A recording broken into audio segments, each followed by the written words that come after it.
We see two men, the ruthless monopolist and the pious philanthropist. How did they inhabit the same soul? The answer lies not in strategy but in a single deeply held belief, private theology that transformed business into a divine mandate. This was the core of his power. His worldview was forged in the austere pews of a Baptist church, where the concept of providence was not a gentle suggestion but an omnipotent, organizing force. He learned early that the universe was not random. It was a system, meticulously designed, and his role was to discern and align with its underlying logic. This was not a faith for Sundays. It was the operating system for his entire existence, a lens through which every transaction and opportunity was viewed. While his contemporaries saw God as a distant moral arbiter, Rockefeller perceived a far more intimate partner, the grand architect of cosmic efficiency. God did not simply judge the game of commerce. He designed the rules and favored the player who best understood them. To Rockefeller, the divine was expressed not in miracles, but in the elegant, unyielding mathematics of a well-run enterprise. His ambition was to build a company that mirrored this divine, systemic perfection. From his very first job, he maintained a small book he called Ledger. To an outsider, it was a simple record of earnings and expenses. To him, it was a sacred text, a running dialogue with the financial order of the universe. Every cent was accounted for not out of mere thrift, but as an act of reverence for the flow of capital, which he saw as a tangible manifestation of God's will. This ledger was his first and most important Bible. Profit, in this framework, was stripped of all notions of greed. It was, instead, divine affirmation. A successful venture was a clear signal from Providence that his actions were in harmony with the grand design. Profits were not a reward to be squandered on luxury, but tangible proof of righteousness, a measure of his alignment with the most efficient, and therefore most moral, path forward. Wealth was a byproduct of being in sync with the cosmos. Conversely, a financial loss was more than a business failure. It was a spiritual misstep. It was evidence of a deviation from the divinely ordained path of maximum efficiency. It was a sign that he had introduced chaos or waste into a system meant to be perfect. This belief inoculated him against despair, reframing failure as a simple, impersonal signal to correct his course and re-establish his alignment with the unassailable logic of the whole. His journey, therefore, began not as a quest for riches, but as a holy mission to impose order. The burgeoning oil industry of the 19th century was a chaotic, fragmented, and profoundly wasteful theater of human ambition. He looked upon this disarray not with an entrepreneur's opportunism, but with the disquiet of a true believer witnessing a desecration of divine principles. He felt a calling to bring it under a single rational control. The prevailing spirit of American capitalism celebrated rugged individualism and fierce competition as virtues. It was a Darwinian arena where the strong devoured the weak, and this was considered the natural order. This entire philosophy was, to Rockefeller, a profound and dangerous heresy. He saw it not as a healthy contest, but as a destructive, chaotic war that served no one and violated the very essence of a well-ordered world. In his mind, competition was the original sin of economics. It was the embodiment of waste. Duplicate pipelines, rival refineries fighting for the same resources, price wars that bled capital from the entire system. This was the work of chaos, a direct affront to the elegant, streamlined universe envisioned by the architect. His life's work would be a crusade against this fundamental inefficiency, this economic blasphemy. So when he began his methodical consolidation of the oil industry, it was not perceived by him as a campaign of destruction. He was not murdering his rivals. He was saving the industry from its own self-destructive impulses. Each competitor absorbed, each price war won, was a step toward eliminating the friction and the waste. He was a surgeon excising a cancer, and the pain of the procedure was secondary to the health of the patient. He saw the marketplace as a biological system. A competitive industry was like a swamp of primitive, warring organisms, each consuming the other in a pointless cycle of creation and destruction. His vision, the trust, was a higher form of life, a single, complex, and perfectly integrated organism. Every component, from the oil well to the delivery wagon, would work in flawless symbiosis, guided by a single, intelligent consciousness. The result of his campaign was what he termed forced cooperation. He did not believe he was merely crushing his opponents. He was elevating them. By absorbing their small, inefficient operations into his grand, logical system, he was offering them a place in a more stable and prosperous future. He was inviting them out of the chaotic wilderness and into the sanctuary of his perfectly constructed economic cathedral. This crusade was driven by a theological imperative to impose a serene and predictable order onto the world of commerce. The pursuit of a monopoly was not a manifestation of megalomania, but the logical conclusion of his deepest spiritual convictions. He was building a kingdom of efficiency on earth, a mirror of the perfect order he believed existed in heaven, and no amount of criticism could deter him from this holy task. The very word monopoly is, for most, a term of abuse, synonymous with greed and tyrannical power. Rockefeller had to mentally deconstruct and rebuild this concept to fit his worldview. For him, monopoly was not an economic aberration. It was the highest state of industrial evolution. It represented the final victory of logic over chaos, of stability over volatility, of order over anarchy. The Standard Oil Company was his masterpiece, a living testament to this belief.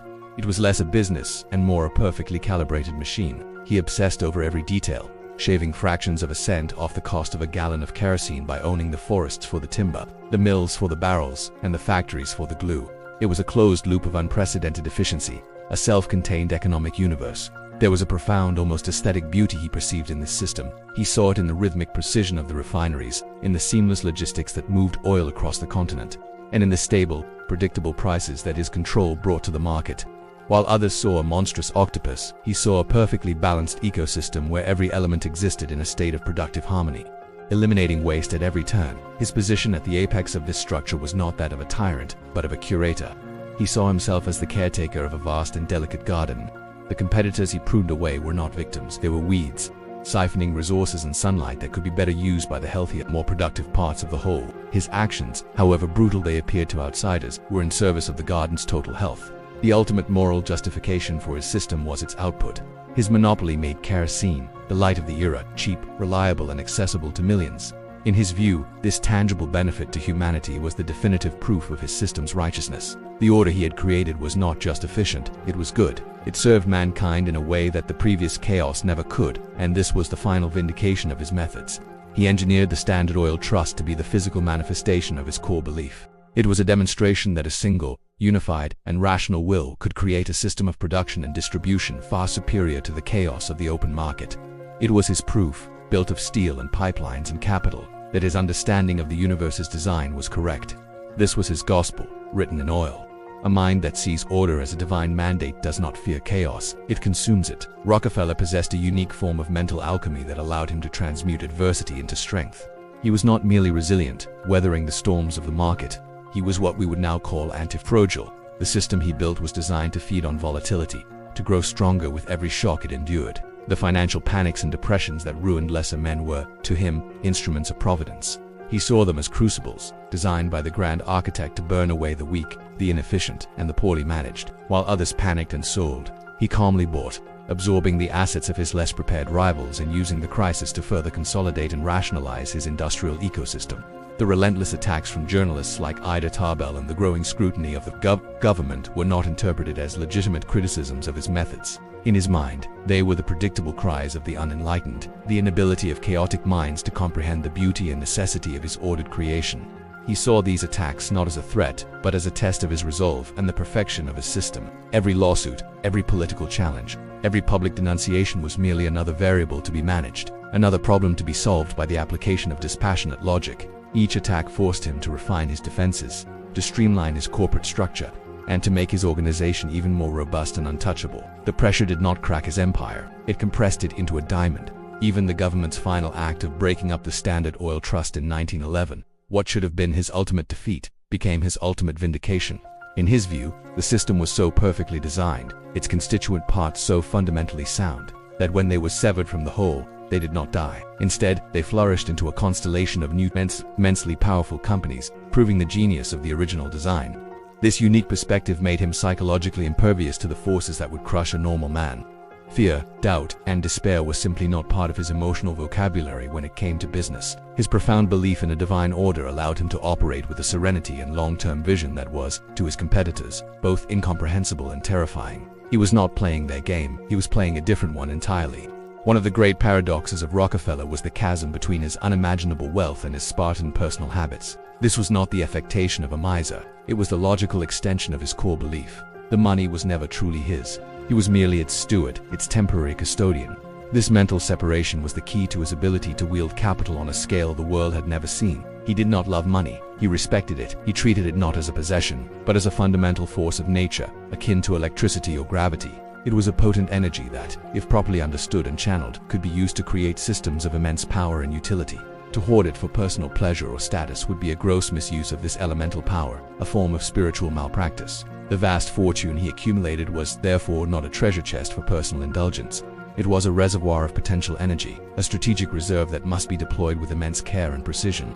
The goal was to direct this energy toward ever larger projects of organization and rationalization, to continue the work of imposing order on the world's chaotic systems, That apocryphal story of him being asked how much money is enough and replying just a little bit more has been misinterpreted as a sign of infinite greed. It is more accurately understood as the mindset of a master builder who knows he must always have more resources than the next project requires. The mission was endless, and therefore the need for fuel to power it was also endless. He operated with a clear distinction between being rich and managing wealth. Being rich was a passive, vulgar state of personal enjoyment. Managing wealth was an active, sacred duty. He saw himself as the chief executive of a massive trust fund established by Providence for the betterment of mankind, and he was to be judged on how wisely he allocated its resources, not on how much he enjoyed its dividends. This profound psychological detachment from his own wealth was his ultimate strategic advantage. It allowed him to make cold, dispassionate, and monumental decisions without the interference of ego or fear. He could risk fortunes that would paralyze other men because, in his mind, he was not risking his own money. He was simply moving the assets of his divine partner to a more effective position on the board. For a man who spent the first half of his life in a state of relentless systematic accumulation, the second half, dedicated to philanthropy, seems a contradiction. It is often painted as an act of repentance, an attempt to wash the stain of his business practices from his legacy. This interpretation completely misses the point.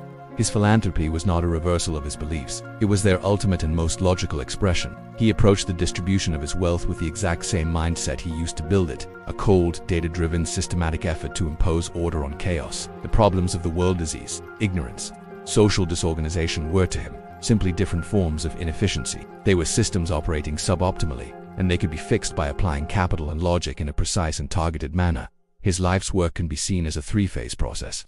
The first phase was accumulation, gathering the world's scattered, chaotically managed capital into a single, efficient reservoir. This was the creation of the Standard Oil Trust. It was the forging of the tool. The second phase was organization. This involved perfecting the instrument of capital, the corporate structure itself, making it the most efficient and powerful economic engine the world had ever known. This was the refinement and mastery of the tool. The third and final phase was redistribution, but a specific kind of redistribution. It was the targeted application of this now organized and purified capital to solve the world's most chaotic and intractable problems. He was taking the energy he had gathered and using his perfected tool to re-engineer society itself, applying the logic of the trust to the chaos of the human condition. Therefore, his creation of universities, his funding of medical research to eradicate diseases, his establishment of massive foundations, this was not charity in the traditional sense. It was social engineering on a global scale. It was the final, sublime step in his mission. Having brought order to the world of industry, he would now bring that same divine order to the world of humanity. A man who thinks in terms of divine systems does not plan for a single lifetime. Rockefeller's ultimate ambition was to ensure his mission of imposing order would continue long after he was gone. His true legacy was not the transmission of wealth to his heirs, but the transmission of his unique worldview. He was not building a fortune, he was architecting a mental and institutional dynasty. He raised his children and grandchildren not in the lap of idle luxury, but in a culture of duty and stewardship. They were taught that the family fortune was not a privilege to be enjoyed, but a sacred trust to be managed for the good of society. He was inoculating his lineage against the corrupting influence of the very wealth he had created, programming them to be custodians, not inheritors. His greatest institutional innovations were his foundations. The Rockefeller Foundation and others were designed as immortal corporate bodies, perpetual engines of his will. They were structured to operate with the same dispassionate, data-driven problem-solving logic as the Standard Oil Company. They were a permanent extension of his mind, tasked with continuing his work for centuries. These organizations were not designed to simply give money away. They were created to identify the root causes of systemic problems, the sources of chaos, and apply capital with strategic levered force to solve them. They funded the science that led to penicillin and the eradication of hookworm, treating global health not as a matter of charity, but as a massive logistical and engineering challenge. This was his solution to the problem of mortality. His vision was too vast for one lifetime, so he created systems both familial and institutional that would outlive him, carrying his core belief system forward through time. He thought in centuries, not fiscal quarters, designing a legacy that would continue to shape the world long after any memory of his business practices had faded into history. The final product of his life was not a company or a fortune, but a self-perpetuating algorithm for turning disorganized capital into ordered social progress. He had successfully encoded his personal theology into the DNA of some of the world's most powerful and enduring institutions, ensuring that his crusade against chaos would never truly end. Yet, a belief system of such immense power inevitably casts a long and dark shadow. To view the world entirely as a system to be optimized is to risk seeing human beings as mere variables in a grand equation. In the relentless pursuit of efficiency, the messy, unpredictable, and often illogical realities of human life can become obstacles to be managed or, if necessary, eliminated. The very belief that gave Rockefeller his superhuman clarity also provided him with a powerful moral justification for actions that were, by any common standard, cruel, driving a man to bankruptcy, destroying a family's livelihood, crushing a small business. These were not seen as personal sins, they were impersonal, necessary acts of industrial surgery, performed for the greater good of the perfectly ordered system. This is the inherent danger of believing you are an agent of a higher, divine will. Such a conviction can create a psychological shield against empathy and self-doubt. When you believe you are executing a providential plan, any opposition is, by definition, misguided. Any collateral damage is not only acceptable but is a preordained part of the process of creating a more perfect world.